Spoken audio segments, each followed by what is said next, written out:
జనరల్గా ప్రపంచంలో ఏ రచయితకైనా చదువురాని రచయిత ఎవరు లేరు, ఒక్క అందశ్రీ అన్న తప్ప. భారతదేశం గర్వించదగ్గ రచయిత. అనుకోని సందర్భంలో ఒక ఊహించని విధంగా అసలు ఇంకో 20 ఏళ్ళు బతకాల్సిన అందశ్రీ అన్న చనిపోవడం అనేది చాలా విచారకరం. తెలంగాణ ఉద్యమంలో అత్యంత కీలక పాత్ర వహించిన అందశ్రీ అన్న ఉద్యమం పడిపోతున్న ప్రతి క్రమంలో కూడా ఆయన మరి తన పదునైన పాటలతోని మరి ఉద్యమాన్ని పైకి లేపిండు. జై బోలో తెలంగాణ అనే సినిమాలో జై బోలో తెలంగాణ అనే పాటను రాసి అసలు ఉర్రు తొలగించిన అందశ్రీ అన్న జనజాతరలో జనగీతమని జయగేతనమని అదొక పాట.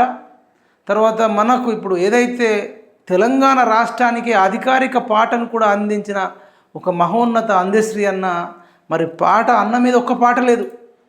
తెలంగాణ కోసం అన్ని పాటలు రాసిన అందశ్రీ అన్న మీద ఒక్క పాట లేకపోతే అప్పుడే వైనాల రమేష్ అన్నకు వచ్చిన మేమందరం కలిసి మొన్న పోయి చూసి వచ్చిన రోజు అన్న అనుకున్నాడు, అరే అందశ్రీ అన్న కోసం ఒక్క పాట కూడా ఇప్పటిదాకా ఎవరు చేయలేదు, మనం ఖచ్చితంగా చెయ్యాలి అని చెప్పేసి అన్న మరి పాటతో వచ్చిండు.